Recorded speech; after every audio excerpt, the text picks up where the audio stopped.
Sir, seat sharing को लेकर आपकी डिमांड क्या रहेगी? देखिए, जब सीट का बंटवारा होगा तो कोई झगड़ा नहीं है। लक्ष्य एक है कि तीसरी बार माननीय नरेंद्र मोदी जी को प्रधानमंत्री बनाना, एक लक्ष्य लेकर के, और गरीबों के विकास के लिए जो योजनाएं देश और प्रदेश में बन रही हैं उनके दरवाजे तक पहुंचाने का संकल्प। सर, मुझे काफी समय चर्चा थी कि आपको मंत्री बनाया जाना है, इसको लेकर क्या कहेंगे? तो आप मंत्री बनाएंगे? जिस दिन मंत्रिमंडल का विस्तार होगा उस दिन हो जाएगा। सर, इंडिया गठबंधन को लेकर के खड़गे को पीएम के तौर पर पेश किया जा रहा है और इनमें आपस में जो राहुल है, नीतीश जी हैं, कुर्सी पड़ गई, क्या कहेंगे? क्या ये मोदी से मुकाबला कर पाएंगे? देखिए, जनता के पैसे को लूटने वाले लोग हैं और ये लूट करके ये अपना जान बचाने के लिए ईडी सीबीआई से ये लोग गठबंधन किए। अभी इन लोगों में यही नहीं तय हो पा रहा कि हम बड़े कि तुम बड़े, कौन बड़ा है, इसी को लेकर लड़ाई हो रही है और ये लड़ाई लड़ते रहेंगे। और आप देखिएगा, दो लाइन विपक्षियों के लिए कि विपक्षियों ने ठाना है और 24 में मोदी जी को प्रधानमंत्री बनाना है। खड़गे को बनाया जाता है पीएम का चेहरा, तो उनका मुकाबला कर पाएंगे मोदी जी से? टिक पाएंगे सामने उनके? अभी 5 राज्यों के चुनाव हुए हैं। 5 राज्यों के चुनाव में खड़गे जी भी थे, पूरा विपक्ष था, आपस में लड़ के मर गए सब। और 3 राज्यों का चुनाव बीजेपी ने जीता। पूरे देश में मैसेज दिया कि मोदी जी का मुकाबला किया। संसद में भी काफी निलंबन हुए हैं काफी सांसदों के, इसको लेकर अखिलेश जी का एक बयान आया है। उन्होंने ये बयान ये कहा है कि जो पुरानी संसद की पुरानी बिल्डिंग है उसमें मनु स्मृतियां रखी हैं, तो इसको लोकतंत्र का मंदिर नहीं कह सकते। बिल्कुल विपक्ष के सफाई के लिए उन्होंने आरोप लगाया है। सरकार पर क्या कहेंगे? देखिए, अब उनको इसके सिवा कुछ कहना नहीं है। इस देश में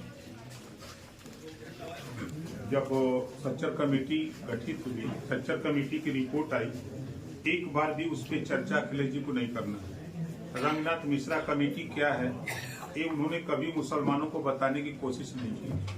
सामाजिक न्याय समिति जो 27% आरक्षण राघवेंद्र सिंह के नेतृत्व में कमेटी बनी है, 27% आरक्षण को 7, 9, 11 में बांटकर सभी पिछड़े समाज के लोगों को आरक्षण का लाभ देने की वकालत राघवेंद्र सिंह ने की।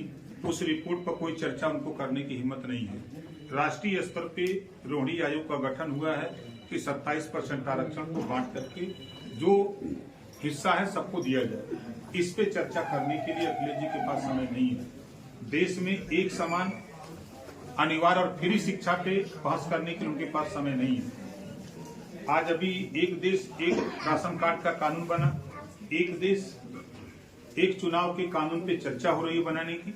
तो एक देश एक समान शिक्षा का कानून बनाने पर चर्चा क्यों नहीं करते विपक्ष के लोग? आज देश में बेरोजगारी है, इस बेरोजगारी पर कक्षा 4 से ये चर्चा क्यों नहीं करते कि देश में तकनीकी शिक्षा लागू हो? आज मोबाइल बनाना, लैपटॉप बनाना, फ्रिज बनाना, एसी बनाना, कूलर बनाना, मोटरसाइकिल बनाना, इस तरह के विषय बने कक्षा 4 से। एक विषय पढ़ना अनिवार्य कर दिया जाए। 4 साल, 3 साल, 5 साल के बाद जब बच्चा विद्यालय छोड़े तो उसके हाथ में हुनर हो। वो स्कूल छोड़ने के बाद, कॉलेज छोड़ने के बाद बच्चा जब हुनर रहेगा तो कहीं भी प्रैक्टिकल 2 महीना 3 महीना कर करके वो अपनी जीविका चला सकता है।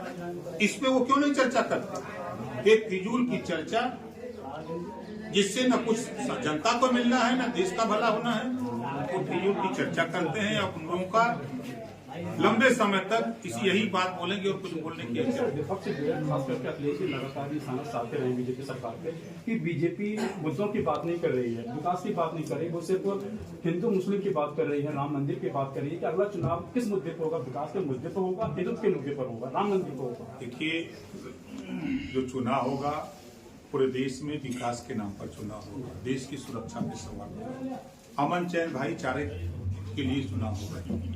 जहां तक सवाल समाजवादी पार्टी अखिलेश यादव जी को लेकर चिंतित है, उनके विषय में जान लीजिए। अभी 5 राज्यों के चुनाव में मध्य प्रदेश चुनाव लड़े, 71 सीटों पर चुनाव लड़े। भाषण क्या दिया? कांग्रेस चालू पार्टी है, कांग्रेस वोट मत देना। जब हमको धोखा दिया तो फिर आप लोगों को धोखा देते देर नहीं लगेगी।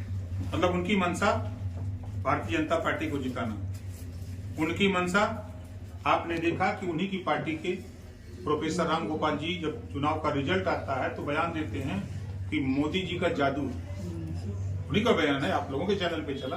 तो फिर जब मोदी जी का जादू है तो फिर 24 में कहाँ का तरह लड़ रहे हो? तो मोदी जी का जादू चलेगा ना।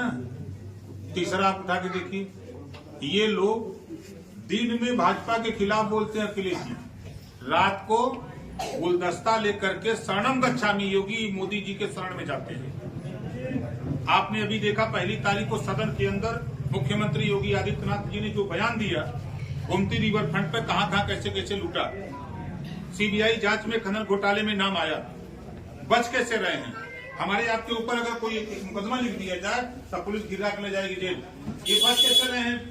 चाहे राम गोपाल हो, चाहे शिवपाल हो, चाहे अखिलेश जी हो, चाहे उनके बेटे जो फंसे हैं उसमें क्यों बच रहे हैं। ये रात को जाते हैं, हाथ जोड़ते हैं, गिड़गिड़ाते हैं कि जान बचाए रखिए, दिन में बोलने की छूट खाली दीजिए।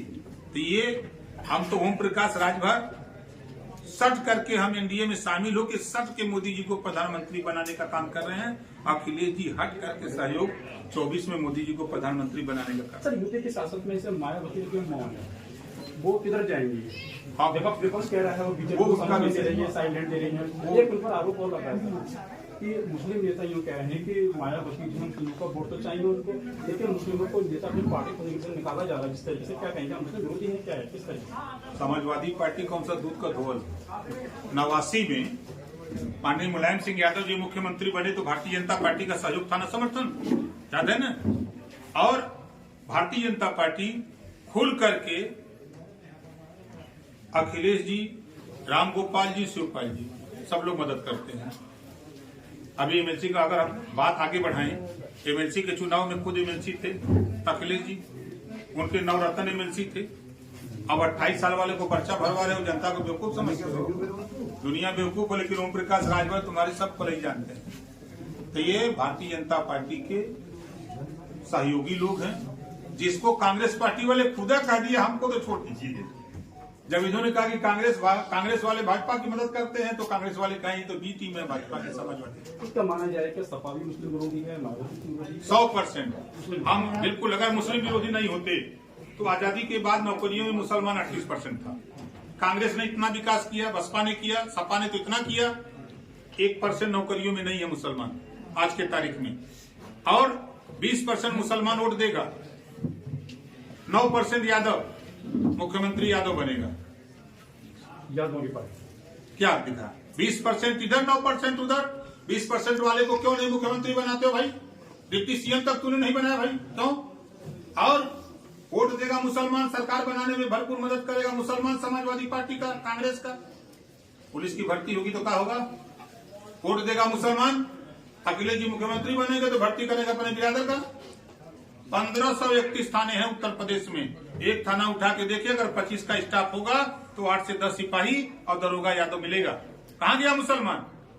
हम वोट देने वाले मुसलमानों से पूछना चाहता हूं कि पूछो अखिलेश से, पूछो समाजवादी पार्टी के नेताओं से, कांग्रेस से, बसपा से, हम वोट देने की मशीन हैं, क्यों नहीं हमको पावर देते हो, हमको ताकत क्यों नहीं देते हो। ये सब काली गुमराह करके कहते हैं कि भाजपा की तरफ ताकना मत, नहीं तो यहाँ फूट जाएगी, उधर मत देखना। सिर्फ मुसलमानों को नफरत के अलावा कुछ दिया हो तो मुस्लिम लीडरशिप करने वाले लोगों से भी सवाल है। मैं आपसे भी पूछता हूँ, आप बताओ आपने सपा बसपा कांग्रेस में क्या दिलाया। हम तो हैं जहाँ खुलेआम कह रहे हैं, राशन मिल ही रहा है, गैस सिलेंडर मिल ही रहा है, किसान सम्मान निधि मिल ही रहा है, आपके आयुष्मान कार्ड बन रहा, कहीं भेदभाव नहीं, हिंदू मुसलमान सिख ईसाई नहीं, जाति चिन्ह के नहीं, सबके लिए 140 करोड़ की योजना है, सबको मिल रहा है। सर मेरा आखिरी सवाल है, जनता का सवाल है। जनता कहती है जब सपा में थे उनका सागर जो कि फायर ब्रांड नेता माने जाते हैं यूपी की सियासत में, अब भाजपा में है, तो भाजपा में ऐसा क्या दिखाई दिया कि सपा से वो भाजपा में है। देखिए, समाजवादी पार्टी पिछड़ों का हक लूटने वाली पार्टी है। हाई कोर्ट ने 3 सितंबर 2013 को आदेश दिया कि 27% आरक्षण का लाभ कुछ जातियां उठा रही हैं, इसको बांट करके उत्तर प्रदेश सरकार दे।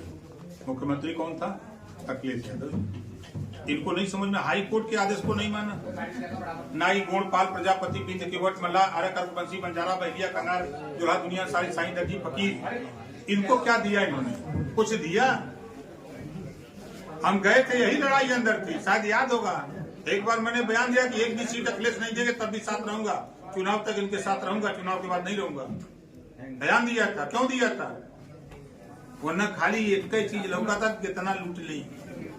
अब बीजेपी में तो माना जाए कि आपके हक की बात करेगी बीजेपी। बिल्कुल, हम तो हर समय महाराज आप नहीं देते, 2 साल मुख्यमंत्री थे, अरे आप मिनिस्टर थे, मुख्यमंत्री से ओम प्रकाश राजभर से हक की लड़ाई नहीं होती थी। उत्तर प्रदेश पहला स्टेट है, ओम प्रकाश राजभर और मुख्यमंत्री के बीच वर्तमान गृह मंत्री 2 बार पंचायत कराने आए, सामाजिक न्याय समिति की रिपोर्ट लागू कराने के लिए, है ना। वो ओम प्रकाश राजभर नहीं है, जहां रहता था सीना टॉप चला था। धन्यवाद।